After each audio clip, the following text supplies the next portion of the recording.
Ayan, magandang araw sa inyo lahat mga katek. Meron tayong gagawin ngayon, no? Bali isang Samsung to.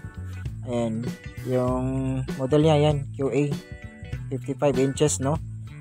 Frameless type and scrollless type po to yung unit natin. And dito, meron siyang stand at dalawang screw. And the rest yan, wala na tayong makikitang screw dito. So, screwless po yung kanyang back cover.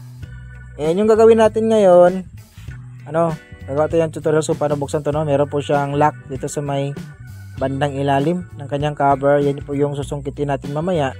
Pero meron tayong unang gagawin muna dito sa kanyang gilid, no? So ito yung mga tools na gagamitin natin. Screwdriver, tapos ito, toothbrush, ayan. Then flat screw, small flat screw, and dalawang ito yung gagawin natin pantusok or panungkit dito sa may gilid. Ayan. At saka dalawang dasag sa may bisaya, dasag para hindi po siya pabalik yung kanyang lock dun sa kanyang string lock kapag nabuksan natin.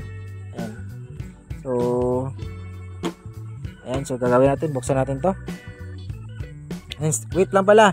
Pero pala tayo nalimutang importanting DIY tools. Ito gamit natin, lagaring pambakal. Ito yung ginawa nating DIY tools. Ito yung gagamitin natin na panungkit dito sa kanyang lock.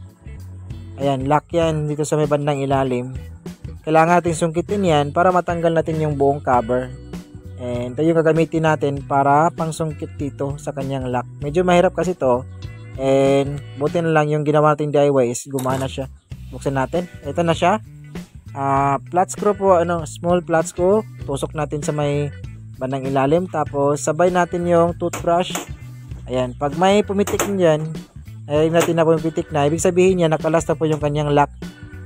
Yung kanyang lock ng ating back cover dun sa kanyang string. So lagyan natin ng dasag para hindi na babalik yung lock natin dun sa kanyang string. Kasi mahirap kasi to pag di natin lagyan, babalik siya. Ayan, diretso na. Ayan, so cameraman, doon ka sa kabila. Ayan. Ayan. So para dinig yung tunog na parang pumipitik siya, kumakalas na po yung kanyang lock doon sa kanyang string. Ayan. Then dito naman tayo sa may kabilang side, small flat screw yung gagamitin natin ito para may pasok doon sa butas. Tapos angat natin, sungkitin yung lock. Then pag nakaangat na yan, pasok natin yung toothbrush natin na ginawang DIY tools. Ayan. So pumipitik dyan, ibig sabihin na kumakalas na po yung lock nya. So nalaglag pa. Okay, ito na lang. Gawin natin dasag para hindi siya babalik, no? So itong ginawa nating DIY tools, ito yung gagamitin nating panungkit. Ayan. Ayan. So hindi alam ng cameraman natin kung paano pailawin yung flash. So kaya hindi siya makita, medyo madilim kasi. So basta nakita niyo naman kanina, may lock to dito. So ang ginagawa natin ngayon is sinusungkit po natin yung lock para makalas natin. Para makalas natin yung back cover yun, yung lock niya. Ayan, kalas na siya. Marami kasi to. So dapat kalasin natin to lahat para mabuksan or para matanggal natin yung back cover. Ayan. So medyo lang. Tiis lang kasi matatanggalin natin to.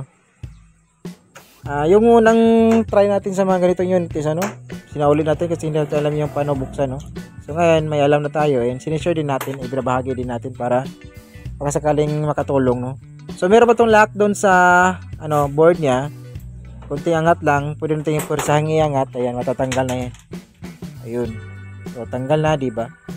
So ganun lang kasimple yung pagtanggal ng ganitong back cover ng mga Samsung, yung mga frameless tapos scrollless type. Pero pag mga hindi mo kabisado yung mga ganitong paraan kung paano siya buksan, sakit talaga ulo mo. Or kapag sinubukan mo buksan tapos hindi mo alam kung ganitong paraan, papapawisan ka talaga. Ayan, ito yung kanyang loob.